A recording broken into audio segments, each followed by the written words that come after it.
Next lecture में हम हमारा बहुत ही इंपॉर्टेंट टॉपिक पढ़ेंगे, लिमिटेशंस ऑफ अफबाउ प्रिंसिपल, जो शायद ही आपने कभी पढ़े होंगे।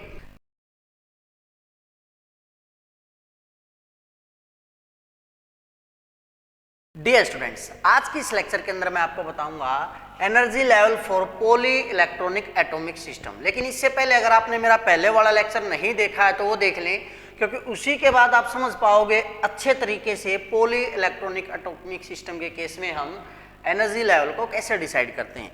बेसिकली पिछले लेक्चर के अंदर हमने एक बात की थी कि हाइड्रोजन के केस में जब भी हम बात करते हैं, जो हमारा सिंगल इलेक्ट्रॉन सिस्टम है, उस केस में हम जब भी बात करते हैं और इलेक्ट्रॉन जब ग्राउंड स्टेट पे होता है तो उसकी इलेक्ट्रॉनिक कॉन्फ़िगरेशन हम क्या लिखते हैं, 1s1 लिखते हैं। अगर वो इलेक्ट्रॉन एक्साइट होकर के सेकंड ऑर्बिटल या थर्ड या फोर्थ ऑर्बिटल के अंदर चला जाता है तो हमने लिखा था चाहे 2s हो चाहे 2p हो, चाहे 3s हो चाहे 3p हो, चाहे 4s 4p और 4d हो, जैसे 3s 3p 3d, 4s 4p 4d और 4f हो। इन सब की जो एनर्जी है पिछले लेक्चर के अंदर हमने क्या पढ़ा था, हाइड्रोजन के केस में सिंगल इलेक्ट्रॉन के केस में इक्वल रहती है। लेकिन आज के इस लेक्चर के अंदर जब हम पढ़ेंगे पॉली इलेक्ट्रॉनिक एटॉमिक सिस्टम तो वहां पर हम देखेंगे वहां पर ये जो ट्रेंड है वो फॉलो नहीं होता है। तो हम जानने की कोशिश करेंगे या हम फाइंड आउट करेंगे कि क्यों ये जो ट्रेंड है पॉली इलेक्ट्रॉनिक सिस्टम के केस में ये जो ट्रेंड है ये फॉलो नहीं होता है, ये केवल हाइड्रोजन के केस में ही क्यों फॉलो होता है, वहां पर क्यों फॉलो नहीं होता। इससे पहले आप सभी ने 11th के अंदर एक प्रिंसिपल पढ़ा होगा भाई, जिसको बोला जाता है अफबाउ प्रिंसिपल। क्या बोला जाता है भाई, अफबाउ प्रिंसिपल। बेसिकली अफबाउ किसी साइंटिस्ट के लिए नहीं, यहाँ पे अफबाउ का मतलब होता है बिल्डिंग अप, किसी भी चीज को बिल्ड करना। जर्मन लैंग्वेज में क्या कहलाता है, अफबाउ प्रिंसिपल, या अफबाउ वर्ड उसके लिए बिल्डिंग अप के लिए यूज किया जाता है। तो यहां पर अफबाउ प्रिंसिपल का मतलब क्या है, बिल्ड अप, कि जब हम किसी एटम के इलेक्ट्रॉन को ऑर्बिटल्स के अंदर फिल करते हैं तो हम उसको बिल्ड अप करते हुए चलेंगे। मतलब सबसे पहले इलेक्ट्रॉन उस ऑर्बिटल के अंदर आएगा जिसकी एनर्जी सबसे कम होगी, फिर उससे ज्यादा एनर्जी वाला, उससे हाइयर एनर्जी वाला, उससे हाइयर एनर्जी वाला, इस तरह से जो हम इलेक्ट्रॉन्स की फिलिंग करते हैं। बेसिकली ये जो फिलिंग होती है सर्टेन रूल्स के ऊपर होती है, वो रूल्स क्या है वो भी हम डिस्कस करेंगे।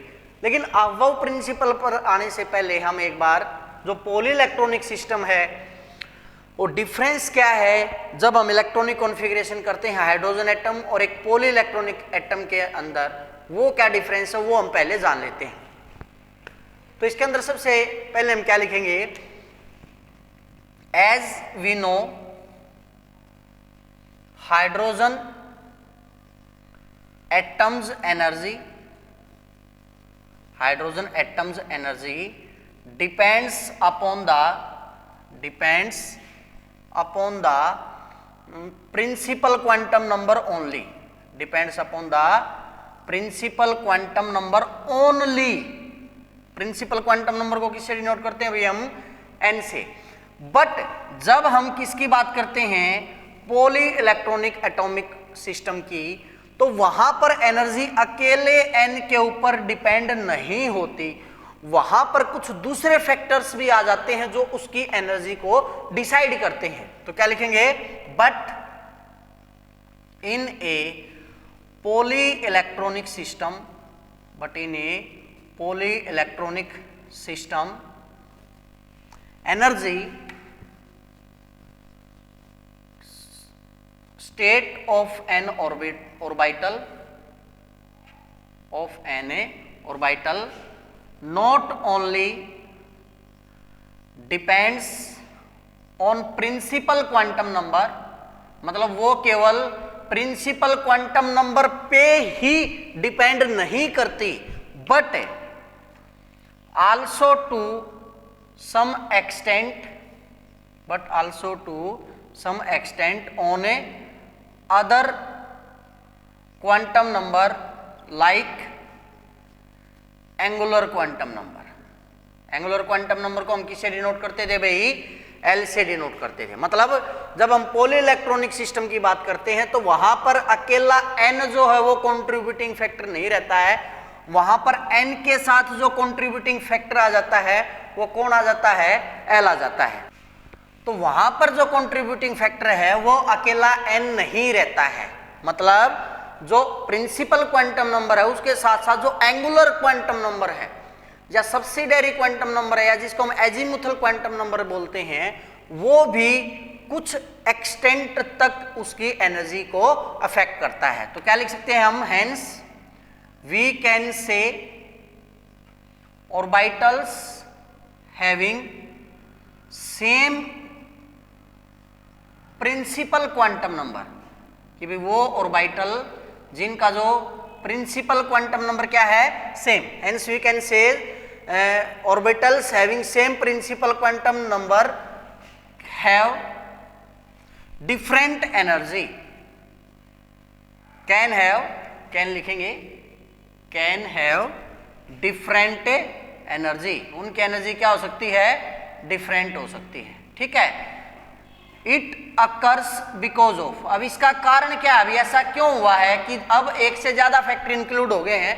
पहला फैक्टर इसके लिए आता है भाई, आपको पता है जैसे जैसे एटॉमिक नंबर बढ़ता है, नंबर ऑफ प्रोटॉन भी बढ़ते हैं, न्यूट्रॉन भी बढ़ते हैं और उनके चारों तरफ इलेक्ट्रॉन की संख्या भी बढ़ती है, मतलब सेंटर के ऊपर कौन सा चार्ज बढ़ रहा है, न्यूक्लियर चार्ज बढ़ रहा है। तो पहला फैक्टर यही है, बिकॉज ऑफ नंबर एक, as nuclear charge increases contraction of all inner orbitals occur.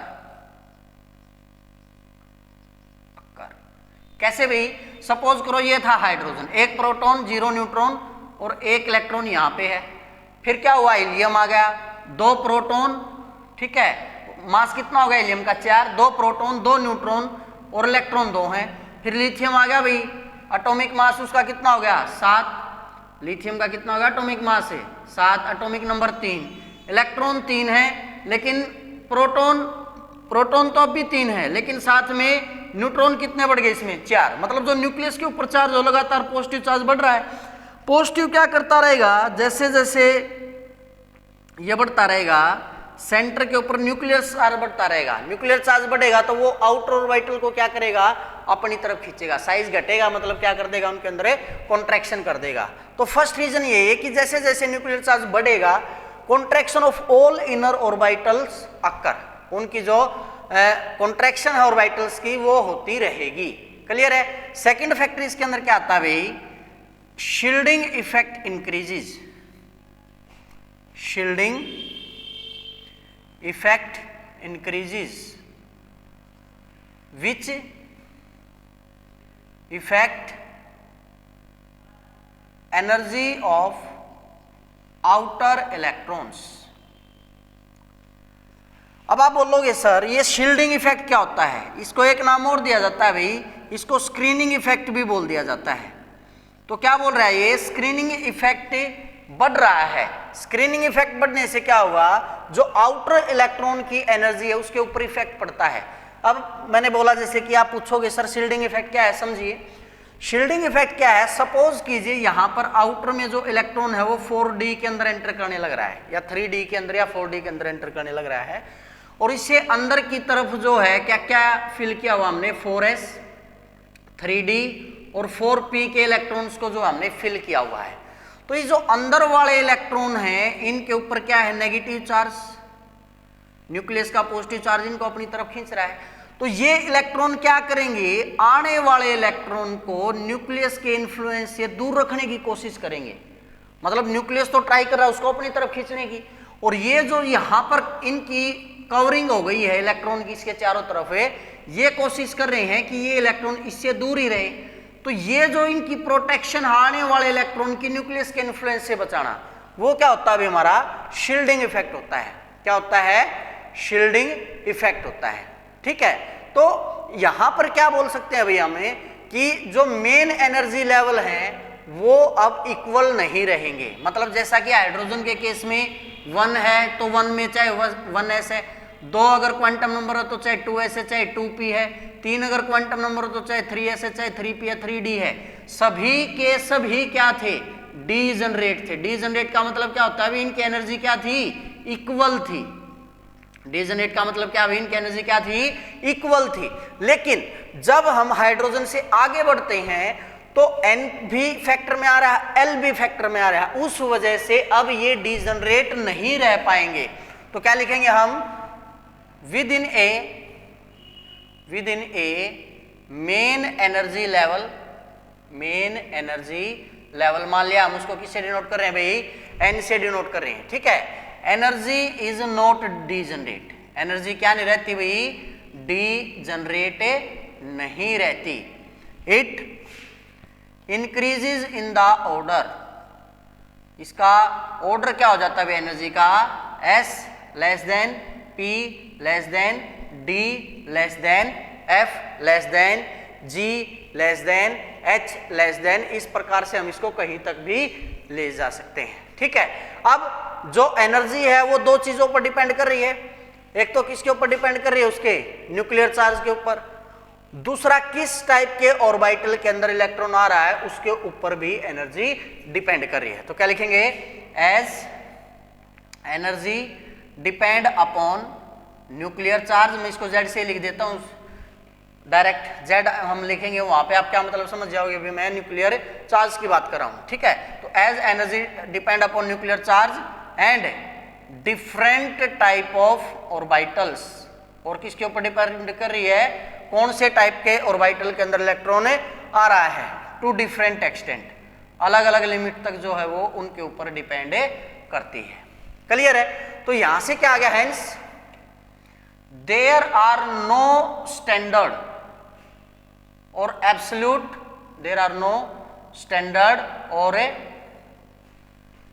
Absolute relative energy of orbital, absolute relative energy of a orbital, कि कोई फिक्स पैमाना नहीं है कि हाँ ऐसे ऐसे करके इसका इतना इफेक्ट होगा, न्यूक्लियर चार्ज इतना कंट्रीब्यूट करेगा और ऑर्बिटल इतना कंट्रीब्यूट करेगा, कोई एक फिक्स पैटर्न नहीं है, ठीक है। फिर भी एक सिंगल ऑर्डर ऑफ एनर्जी तो अवेलेबल नहीं है, फिर भी एक जो यूनिवर्सली एक्सेप्टेड तरीका है उसको एक सीक्वेंस दिया गया है कि अगर हम जब भी किसी की एनर्जी की बात करेंगे तो हम इस सीक्वेंस को फॉलो करेंगे। वो सीक्वेंस क्या दिया गया है कि जो एनर्जी है वो इस ऑर्डर में हम जो है कंसीडर करते चलेंगे कि सबसे कम एनर्जी किसकी होगी, 1s की, 1s less than 2s, 2s less than 2p, 2p less than 3s, 3s less than 3p, 3p less than 4s, 4s less than 3d, 3d less than 4p, 4p less than 5s, 5s less than 4d, 4d less than 5p, 5p less than 6s, 6s less than 4f, 4f less than 5d, 5d less than 6p, 6p less than 7s। ये एक order तैयार किया गया है उनकी energy के लिए, clear है। लेकिन ऐसे इसको याद करना भाई कि हम इस ऑर्डर को रटें, थोड़ा सा मुश्किल हो जाता है। हमारा माइंड क्या है, अगर कोई ऑब्जेक्ट हमारे सामने, अगर कोई रिलेशन हमारे सामने एक टेबल की फॉर्म में आ जाए तो हमारा दिमाग उसको ज़्यादा जल्दी कैच करता है। तो इसके लिए एक डायग्राम बनाया गया भाई जिसके अंदर जो है ऑर्बिटल्स को अरेंज कर दिया गया उनकी एनर्जी के अकॉर्डिंग, कि कोई भी जो एलिमेंट है उसके अंदर जितने भी इलेक्ट्रॉन है उसको हम उस क्रॉस के द्वारा जो है इजीली जो है उसकी इलेक्ट्रॉनिक कॉन्फ़िगरेशन कर सकते हैं, क्लियर है। तो वो क्रॉस क्या दी गई, 1s, 2s, 3s, 4s, 5s, 6s, 7s, 8s, 2p, 3p, 4p, 5p, 6p, 7p, clear है। 3d, 4d, 5d, 6d, 7d, 4f, 5f, 6f, 7f, ये जो एक प्रकार से टेबल है ये ड्रा कर दी गई, क्लियर है। इसको क्रॉस कैसे किया गया भाई, कोई भी किसी की भी इलेक्ट्रॉनिक कॉन्फ़िगरेशन है तो सबसे पहले किस में भरा जाएगा, 1s में। अब 4 ऑर्बिटल है हमारे s p d f।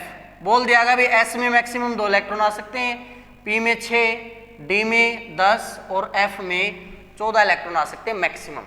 अगर इससे ज्यादा बच जाते हैं तो नेक्स्ट ऑर्बिटल के अंदर चले जाएंगे। जैसे सबसे पहला है हाइड्रोजन। हाइड्रोजन का एटॉमिक नंबर 1 है। एटॉमिक नंबर हमें किसके बारे में बताता है, उसके अंदर इलेक्ट्रॉन और प्रोटॉन के बारे में बताता है। इलेक्ट्रॉनिक कॉन्फ़िगरेशन के अंदर हम इलेक्ट्रॉन को फिल करते हैं, तो मैं इसको क्या लिख दूंगा, 1s1।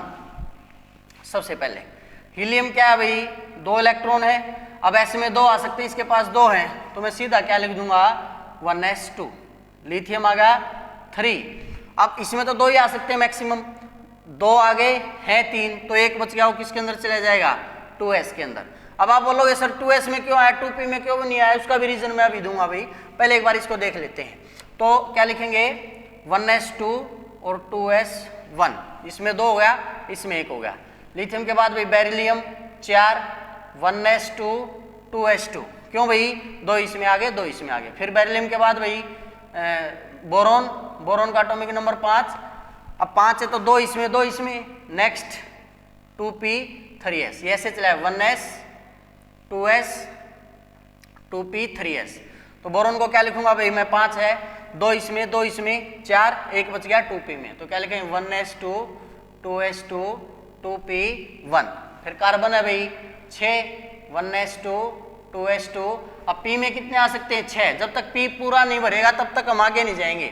तो कार्बन में क्या आ जाएगा, 2p2, नाइट्रोजन में 2p3, ऑक्सीजन में 2p4, फ्लोरीन में 2p5, नियोन में 2p6। अब ये पूरा भर गया। इसके बाद भाई सोडियम 11, कहाँ से शुरुआत करेंगे, यहीं से 1s2 2s2 2p6 3s1। फिर भाई magnesium 12, 1s2 2s2 2p6 3s2। अब ऐसे में 2 ही आ सकते, पूरा भर गया। इसके बाद किसकी बारी, 3p4s की। Aluminium 1s2 2s2 2p6 3s2, और 3s2 के बाद किस में आया, 3p में, तो क्या लिखते हैं 3p1। अब ज्यादातर स्टूडेंट सोच रहे होंगे भाई सर ये तो हमें आता है, भाई आपको आता है तो वेल एंड गुड है, जिसको नहीं आता कम से कम उसको तो ये ना हो कि सर ने बीच में छुड़वा दिया और आगे का स्टार्ट कर दिया। वैसे मुझे पता आप सभी होशियार हो, सभी अच्छे बच्चे हैं, सभी को आता होगा, ठीक है। जिसको नहीं आता भाई उसका रिवाइज, जिसको आता उसका रिवाइज हो जाए, जिसको नहीं आता उसको आ जाएगा, ठीक है। आप जो देख रहे हैं क्या पता भाई भूल गए हो, किसी ने रिवाइज ना किया हो, तो सबको अच्छे से आ जाएगा, ठीक है। एल्यूमिनियम के बाद सिलिकॉन 14 3p2। इस प्रकार से क्रॉस चलते रहेगी। तो अब मैं एक पूरी क्रॉस को कंप्लीट कर देता हूं।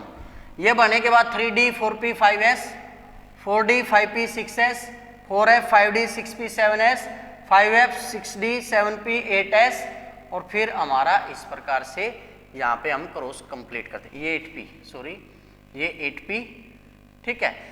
तो यहाँ पर क्या देखने को मिल रहा है आपको, एक ये जो ट्रेंड है, इस तरह से जो है हमने क्या कर दी, इनकी इलेक्ट्रॉनिक कॉन्फ़िगरेशन इस तरीके से हम कर सकते हैं, ठीक है। इसी क्रॉस की अरेंजमेंट जो दी थी वो किसने दी थी, ऑफ-बाउ ने दी थी, और उसको क्या बोला जाता है भाई, ऑफ-बाउ प्रिंसिपल। क्या कहता है भाई Aufbau principle, when electrons are filled they are filled according to increasing order of energy, कि जब भी भरे जाएंगे उनको इंक्रीजिंग ऑर्डर में भरेंगे, सबसे पहले सबसे लोअर वाला, फिर उससे हायर, इस प्रकार से बढ़ते चलेंगे। अब उन्होंने प्रिंसिपल दिया एनर्जी को कैलकुलेट करने का, 2 वैल्यू, एक n+l रूल दिया उन्होंने। मतलब क्या था n+l रूल, सपोज करो हमारे पास क्या है 2s और 2p है, ठीक है। अब हाइड्रोजन अगर होता तो इनकी एनर्जी सेम थी, लेकिन यहाँ पे हम इनकी एनर्जी डिफरेंट ले रहे, क्यों ले रहे हैं, वो n+l रूल से हम इसकी एनर्जी निकालते हैं। 2n की वैल्यू 2 हो गई हमारी, s के लिए l की वैल्यू क्या होती है 0, फिर n के लिए वैल्यू 2 हो गई हमारी, p के लिए l की वैल्यू 1। अब देखिए आप इसमें कौन बड़ा है, 2 बड़ा है 3 बड़ा है, 3 बड़ा है। तो देखिए हमने पहले 2s को भरा, छोटे को 2s को भरा, और फिर बड़े को भरा 3p को। अब आप बोलोगे सर ठीक है 2p है, इसकी एनर्जी कितनी आ गई 3, 3s जो है इसकी भी एनर्जी तो क्या है 3 है, आपने पहले 2p को बाद में 3s को क्यों भरा भाई? क्योंकि जब ऐसी सिचुएशन आ जाए दोनों की जो n+l वैल्यू सेम आ जाए तो जो हाईएस्ट क्वांटम नंबर है, प्रिंसिपल क्वांटम नंबर जिसका, उसकी एनर्जी को हायर माना जाएगा। मतलब इसका प्रिंसिपल क्वांटम नंबर 2 है, इसका प्रिंसिपल क्वांटम नंबर 3 है, तो ज्यादा एनर्जी इसकी मानी जाएगी। तो इसलिए हमने पहले 2p को भरा फिर 3s को। तो इस प्रकार से आप किसी भी एलिमेंट के लिए उसकी एनर्जी का जो है कैलकुलेशन कर सकते हो। क्लियर है? तो इस प्रकार से भैया आपको जो है इलेक्ट्रॉनिक कॉन्फ़िगरेशन आपके लगा लीजिए 118 एलिमेंट लगभग डिस्कवर हो चुके हैं। ठीक है, मोस्टली 112 तक ही करते हैं, वैसे तो हम 118 तक भी आप इलेक्ट्रॉनिक कॉन्फ़िगरेशन को जो है याद कर सकते हो। तो मैं आपको यही हिदायत दूंगा, आप जो है जितनी भी इलेक्ट्रॉनिक कॉन्फ़िगरेशन उन एलिमेंट्स की कीजिए। अगर किसी में डाउट होता है तो आप कमेंट करके बता सकते हैं। नेक्स्ट लेक्चर में हम हमारा बहुत ही इंपॉर्टेंट टॉपिक पढ़ेंगे, लिमिटेशंस ऑफ अफबाउ प्रिंसिपल, जो शायद ही आपने कभी पढ़े होंगे। आज के लेक्चर में इतना ही। Thank you.